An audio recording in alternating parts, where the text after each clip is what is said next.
I forgot to record, so we didn't record any of that. But there was a question, which was how do you kind of make a new verb, basically? And so there's a couple different ways to kind of approach this. One is, so we kind of think about the general structure of a Tlingit verb. There's a bunch of little things that all add up to this one big thing.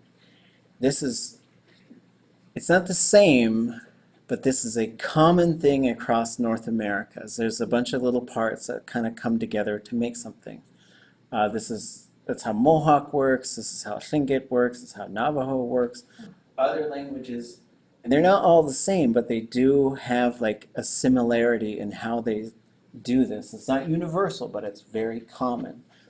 And so with Tlingit, we sort of learn how to identify these. And when we get into a verb, there's sort of the stuff that comes, the words that might come before it, the word or words that might come after it, that totally, first we got to say, what is the verb? Because there's other stuff too, like ach ish, ach tla, asechan. So ach ish, my father, ach tla, my mother, asechan, she or he loves him or her. So there's some work we could do to specify like who loves who, because maybe it's only one of them, right? You never know. But the mother and father are not part of the verb. They're just specifying who those people are. You could take them out and it doesn't affect how the verb works. So the first thing we say is if you pull that out of there, does it change the verb now? So if so, then that's what we'd consider in the preverb. So you say K uwagut, he or she walked up. K is part of the preverb because that's the upward part. Ye uwagut, they walked down, right? Then we get into the verb, which is that actual, usually it's one word. There might be ha or ye in front of it, which would be us, it happened to us or it happened to you all. There's a couple of pronouns that would be outside that we would still consider part of that verb. Then the verb itself is made up of a prefix and a suffix. What we'll learn is there's a bunch of stuff that can shape this and then a couple things that'll shape this. And then you learn how to put them together, and then you can put a verb into a whole bunch of different, what we call modes, which in English you might call tenses, right? And then but Tlingit follows this other pattern, which there's always more stuff in the front than at the end. There might not be anything at the end. There's very few suffixes. There's very few post-verb type things. And that means a post-verb says, like when you say in English, he does that. He regularly does that. That regularly we would consider a preverb in Tlingit, because now it's affecting that verb. He always does that. And Tlingit has specific things that do that type of work. So once we have a verb root, like the root right here is T, which means to be. And when there's letter one, fired, right? When there's the number one in front, right after that root, that means there's more than one T, and they mean something else. Just like in English, when I say the word bow, what am I saying? How do you spell it? It's my cousin Bo, of course it is, right? So same thing, there's T to be, there's T, I think there's two or three other ones. One's to pick something or to move something, right? To handle it. So then on its own we have T. The ways you can make a new verb off of a root is one, by changing the classifier. If you change the classifier group, it's a different verb now. Yeti is a different verb than city, right? That's the first thing. You can add a thematic prefix. So you can put sh or ka or ya. Now it's a different verb. It's not like you just added this thing to specify for the end of it to be that way. Nope, it's a different verb now. What did you call that just now? What are those? Thematic prefix. Okay. And those go right in between the object and the subject. Or for some of them, maybe you add or remove an object or a subject. That will also change the verb, because every verb in Tlingit that's just built in there. If it says there's a subject there, you cannot take that subject out. Or you can add a few different words in the front of it, and maybe that's going to create a different verb. So those are the things that you could do. For example, we see this verb, we see it right here, Yeti, for wasa Yeti. But the way that we write verbs now is kind of like Tlingit calculus, right? We've got all these like root signs and little letters and little numbers. But it's all figuring out how do we code this information to give it to the learner. And then we spend just a couple years learning how to read these symbols. And if they look totally crazy and foreign to you, it's fine, because a year from now they won't. You'll just know what those things do. So the one after T means there's more than one. There's another type of T. Type There's of another T. T verb root. That's all it tells you. What does the H mean? So every Tlingit verb, when it moves into a certain mode, it's going to be T, T, or T. And that's one of the clues that tells you what it's going to be. There's 3 different factors that combine to tell you what. And so as we go through, so without thinking about that part too much, to command someone to be that way, you say, ye in a ti. Ye in a ti. Ye in a ti. Ye in a ti. Ye in a ti. Ye in a ti. Ye in a ti. Say, fine, be that way. Right? So to get to that information, there's some stuff that we have to know. So this stuff in the blue tells us what we call the theme of the verb, the skeleton. And as we go through, we see yea is optional, but we're going to see it a lot. And it means like so. And then you're going to have a capital O, which means there's an object there. Oh, so now I know I could say Yechat Yeti. That's how I am. Ye Yeti. That's how you are. Ye Yeti. That's how she is. Yeha Yeti. That's how we are. Ye Yeti. That's how y'all are. Yehas Yeti. That's how they are. Those husses. So then, as we go through, this 0 marker right before the root means it's a 0 group classifier. T is the root.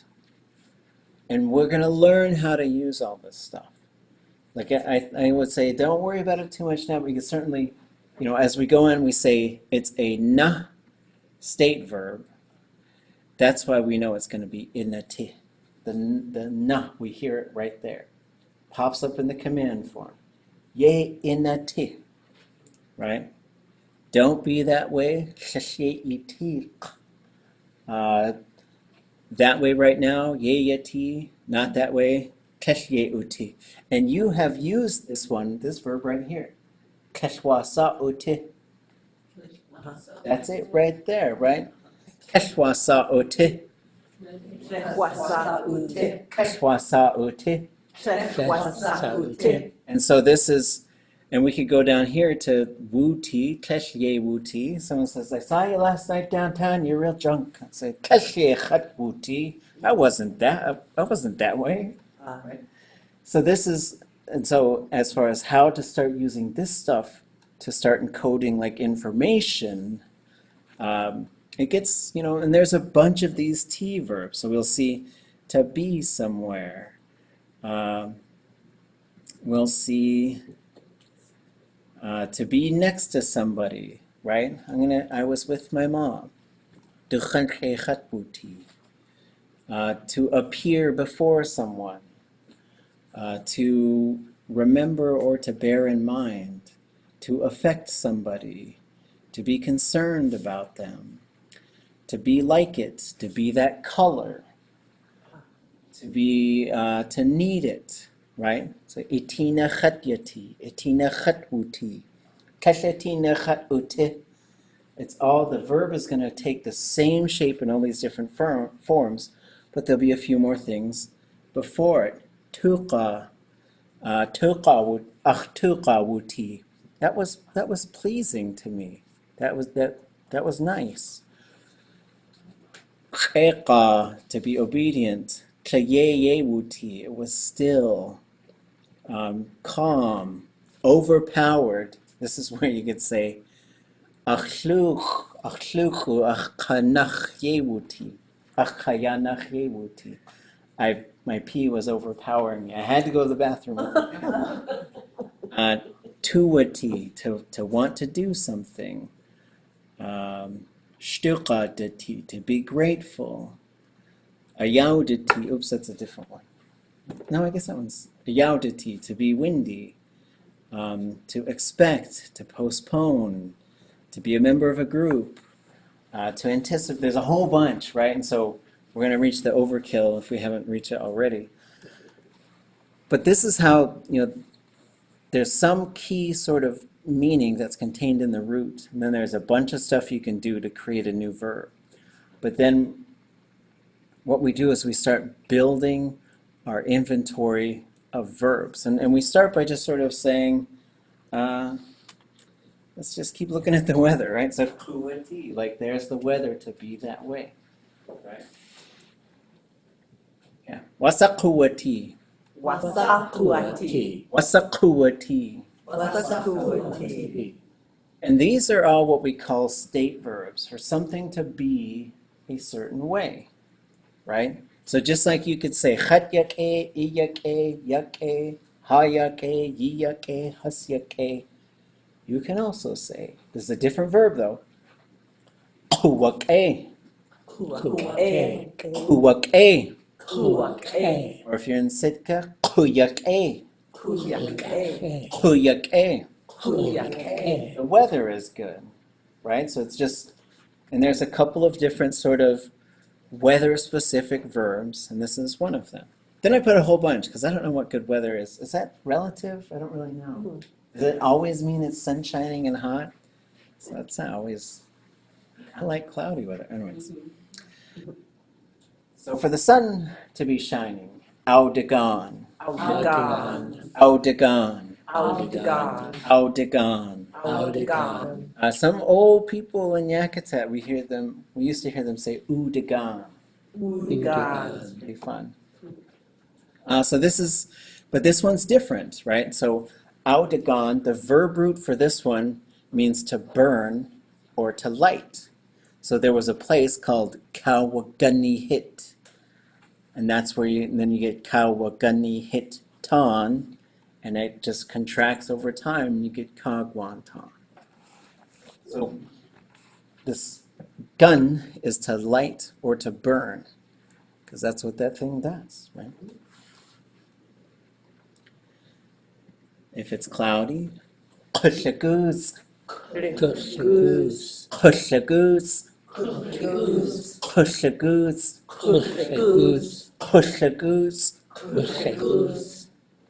So I think my theory is if there was like a cloud in this room, like somehow, then it could be Goose. Because the shle classifier sometimes means to have that thing, right? Like if you say, oh, this chair has arms, you could say Shijinnikayakajit. So Shijin. This is why you also have some clan houses, Shigushihit, the house that has a fin on it, a dorsal fin. Right? But that doesn't work for things that we expect, like people have arms. You don't have to say, hey, that guy has arms, right? Goose. It works like those three parts, right? So the goose is a noun, and that's a cloud.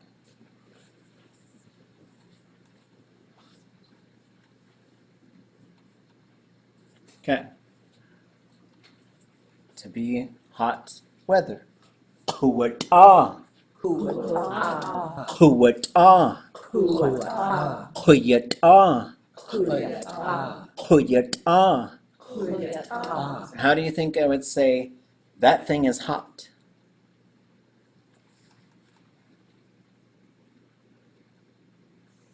So if we have kuwak-e or kuyak-e is good weather, that thing is good, it's yak-e. Kuwata or kuyata, that thing is hot. Yata, yata, yata. And then there's quite a few verbs that can just, you put the y on the end or the I on the end, and it kind of becomes like an adjective. An adjective changes a noun. So yata yihin, hot water. Okay? Yata, but yata, the room would be, I know some of you don't think it is, the room would be yata. Like that would be the room is that, not a person, because a person doesn't get yata. A person gets sweaty, right? They perspire, and that's how you say like I'm hot. And it's pretty fun because it's chetko duwasai. It's kind of an interesting verb. And my daughters are walking around with a couple of friends, and my friends, they know Tlingit, and my kids know Tlingit. And I think it was last summer, and they went for a walk, and one of my friends said, chetko duwasai. And so there's a verb root right at the end, sai, right? Like ta means hot, ke means good. And so the younger daughter says to the older one, what's sai? So she wanted to know what the verb root meant. That was really neat because I don't teach them grammar. I just talk to them. And her older sister said, sweaty. And so I was like, that was really good. Pussiat, Pussiat. pussiat, Pussiat. pussiat, Pussiat. pussiat. Pussiat. How would I say that thing is cold? Seat. Seat. Seat. Same with seat. Ayaya eat. This room is cold. Seat ihin. Cold water. Right? Seat. It's cold. Yata. It's hot. Kuwata. Hot weather. Kusiat. Cold weather. And so again, the k part for this special set of verbs really just refers to weather. Like this isn't, this hamburger is cold or whatever. So, what's that? Chetsewaat. And so similar to, because like, I guess in Tlingit, when things are getting they're really getting heated up. But a person perspires, and then things can get cold, but a person, and for whatever sewa'at is on there, and the sa part is there's a prefix on there, and sa means voice. So for whatever reason, voice gets on there. And that's how you say, I am cold. Chet sewa'at. Sewa'at. Chet sewa'at. Sewa'at.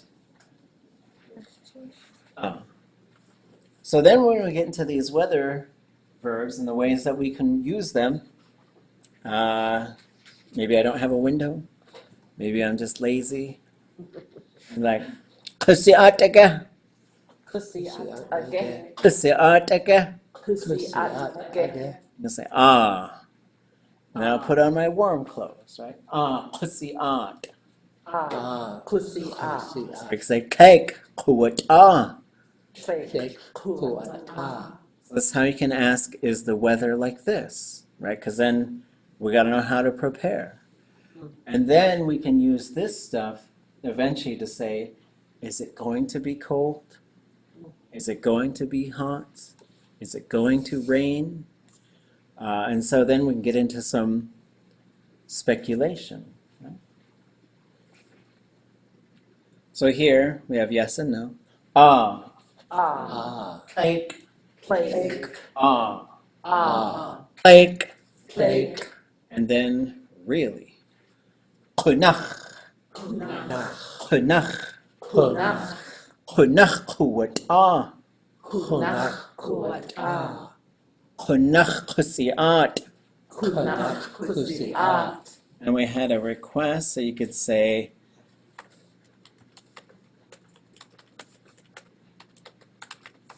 This is how you say, this room is cold. Se'at away ya iti. Away, ya, iti. Se'at away ya hit. Away, ya, it. This house is cold, right? So you're also situating iti is a room, hit is a house, but with the ya or the we, right? So if I wasn't in the room, and you were going to go into that room, I might use this one, because now it's that room, not this room. So this is, again, the ya, we, you, those types of things, right? You are, that lake over there, it's really cold. Right?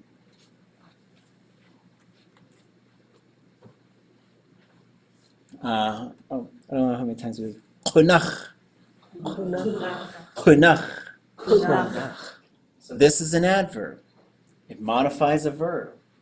Any verb you learn, you can put this before it. Khunach yak'eh. Really good. Right? So you could say khunach kuwak'eh. Great weather. Like say you had a string of really nice weather, right? Khunach kuwat'ah. So you went to Las Vegas in the summertime and melted, right? So that would be really hot. Then this one is too much. So it can be this, but then it could just be too much. Again, it's an adverb, and you usually only use one, right? You can't say it was really too much. You usually just pick one. There are some occasions I hear some speakers say kach kunach, which is really very. Kudach, kudach, kudach. So now we're looking also at suffixes, right? So nach on its own, and it has to attach to something, but nach is through or along, right? So you could say anach wukut, he or she walked along it, right? And you say chenach, through the mouth, tunach, through the inside of something, kanach, to go over it or to go along the top of it. So we're going to see this nach pop up quite a bit. Shanach, that means a valley, but it really means through or along the mountain. Right? So we're going to see it pop up in a few different places. There's also probably a closely related place name type of, what do they call it, a landform. So there's a place called Nach. Nach, as far as a piece of land, is like a fjord. It's a narrow bay, I guess is what they call it. So there's quite a few of those places. So there's a place pretty close to here. So if you add S'ik and Nach, through Tlingit compounding, what it tends to do is all the first words end up going short and low. So there's a place called S'iknach. S'iknach is, it's down by Taku Harbor. I can't remember if it's Taku Harbor or the one right next to it. I sometimes forget. But then that's a place, Black Bear Fjord, I don't know what we want to call, it's a bay, but it's a narrow, long bay. S'iknach Adi, because there's a clan that was born in that very place. That's how that stuff works, right? So you're going to see this nach pop up now and then. Same with if you've got uk, nach, then you're going to get shuknach. And then you're going to get shuknach adi. That's where that comes from, right? So these things, they can add together to create these words. And so nach is along, dach is from, right? Dach is from. Dach. Sometimes when dach attaches to something with a vowel, it'll just change to tx. So another way to say too much is Put. Put. Put. Put.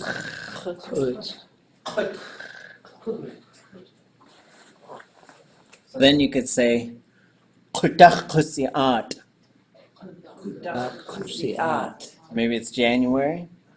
Someone says, Ito I guess to go Fairbanks Dek Kututini. You wanna go to Fairbanks? Like Kusiat. No, it's too cold. Right? Or if it's summertime. Maybe I'm just grumpy all the time. Las Vegas Steak Ito was Kukutini. Like Kuwata. I'm going to make a kids show. This is a former student of Tlingit. He's a teacher now. And we were talking about making a kids show, like a puppet show for kids. And he says, well, you got to do like the Muppets where they had those two old guys that were just like criticizing everything. And I was like, I could think of a couple characters I'm going to base that on, but yeah. Okay, so that's our first sort of set of verbs. We're talking about the weather. Kuwake, kusiat, kuwata, kunach, kudach. So now we're going to get into precipitation. To say like it is raining or it's precipitating now or it already did, you could use the same verb. So again, we're not talking about time. We're just saying it has already precipitated. And there's different ways you could say like it's done now or it already happened. It's not happening now. But in this case, the first part we're going to learn is the end of this verb. Da kusatan. Da kusatan. Da kusatan. Da kusatan. Da kusatan. Da kusatan. Da kusatan. Da kusatan. So there's a couple things. We want to make sure that dak is staying nice and low.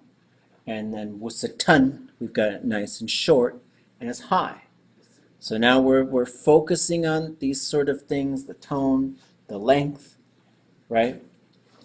So for snow, glade dak wusatan, Glade da kusatan. glade dak wusatan. Glade da kusatan. So then we just added a noun to the front of it to say what is precipitating. Because then if we changed late to siu, which is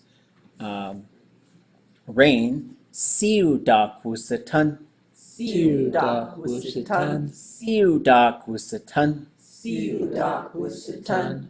And then if you live in Teslin, you'd say sim da kusatan.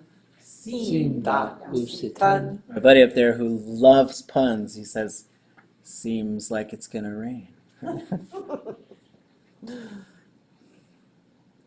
So this is the noun for hail. Kadats da kusatan. Kadas da kusatan. Kadats da kusatan. Kadas da kusatan. And this is slush. Took me a long time to figure out what the right. Is that the right verb? When it's slushing, sleeting? Is that how you say it? It's sleeting out? I think sleety. Isn't slush the stuff that is on the ground? Sleet, slush is on the ground and sleet is in the Causes it to be slushy. staining. Absolutely. Yeah, the wet snow Okay. coming down, I call wet snow. Wet snow. And then it stays there and it's slush. Yeah, We exactly. get a lot of that. We call kaklahin. Kaklahin. Kaklahin. Kaklahin. Kaklahin da kusatan. Kaklahin da kusatan. Kaklahin da kusatan. Kaklahin da kusatan. So what you're also doing is like look at these pictures, let them help you, because I might show you pictures and say, Masakuwati. You should be able to. Fine misty rain. Kasechja. Kasechja. Kasechja. Kasechja. Kasechja da kusatan. Kasechja da kusatan. Kasechja da kusatan. Kasechja da kusatan. Okay. Any questions? Is there one for like really hard rain? You could say kunach, and then there's awaqit. And awaqit is more like a squall. But otherwise, I think you just say kunach. Heavy rain. Because I think if we were in Hawaii, where you get that we don't get like really super hard rain in Southeast Alaska. I think they do in Ketchikan. Ketchikan, yeah. Sometimes. Oh, yeah. Sometimes.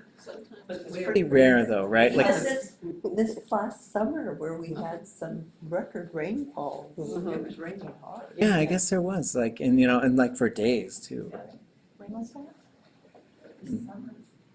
It's when we had mudslides. Right. I remember.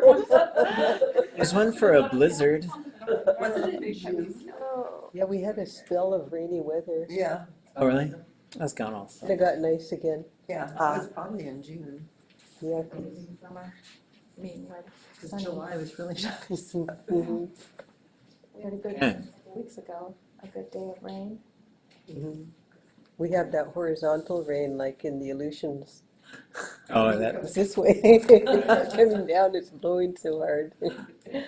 Hey, foggy.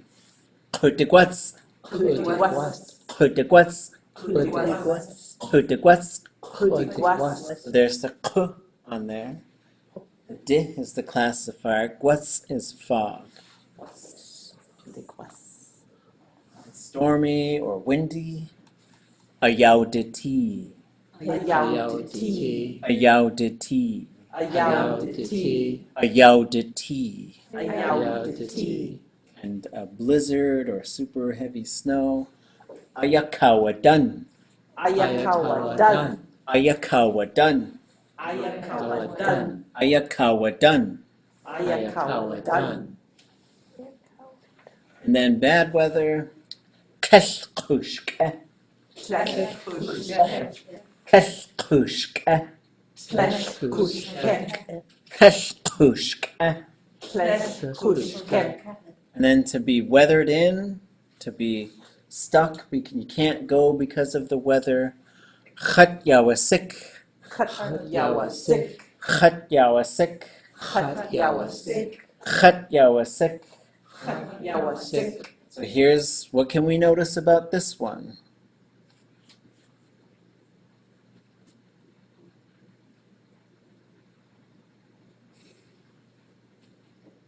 So this one's different because it's not about the weather, right? Once we see the chat in their low tone, that should tell us we're looking at an object. So now I should be able to say, you are weathered in. Yawasik. Yawasik. He or she is weathered in. Yawasik. Just yawasik. Yawasik. Yawasik. Yawasik. We are weathered in. Two. Ah, yawasik. Y'all are weathered in. Ye yawasik. They are weathered in. Us yawasik. Right, so those of you in the room, I handed out a thing of pronouns. I'll show it to the online gang. What am I doing? Oh, first of all, under the advanced Tlingit, if you're looking for something to do because you feel like you're not getting challenged enough, here are some, under the advanced Tlingit tab, you go down a little bit. Here's 4 books that have been translated into Tlingit, and you could try to translate them back into English if you want a challenge. Otherwise, you just stick with what we're doing. But under the intermediate Tlingit tab, I made this a little handout here, and I'll leave it here at the top. It's pronouns.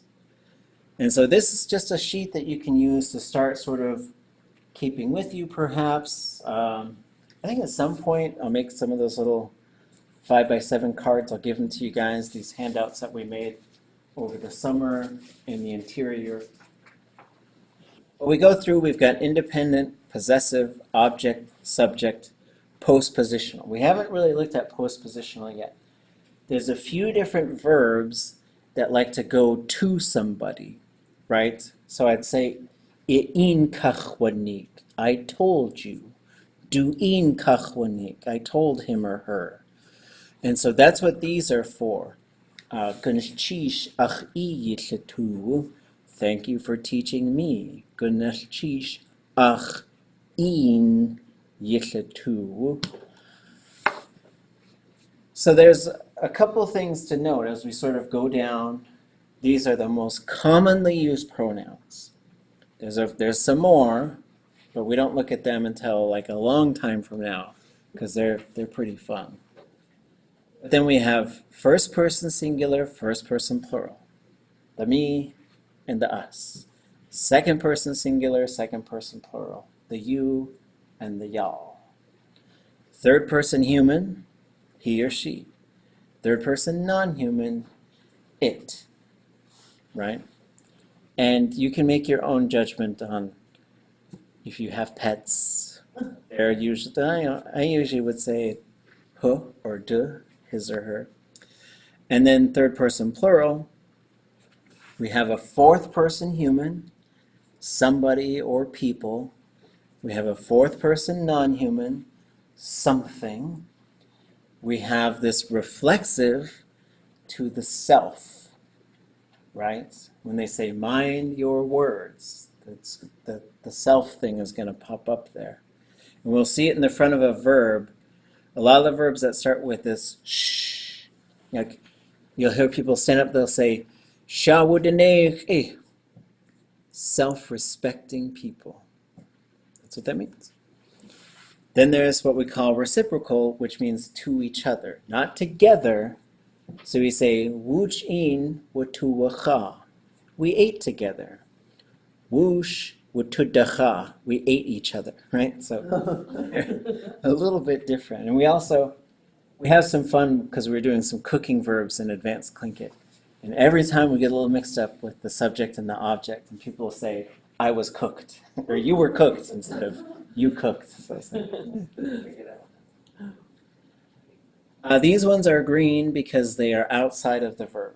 They appear before the verb, and so we'll just sort of keep our. So then, once we saw this "ya was sick" right there, and we said, "Oh yeah," and here's another one. Everybody say "chat with the tuck." Chat with the tuck. Chat with the tuck.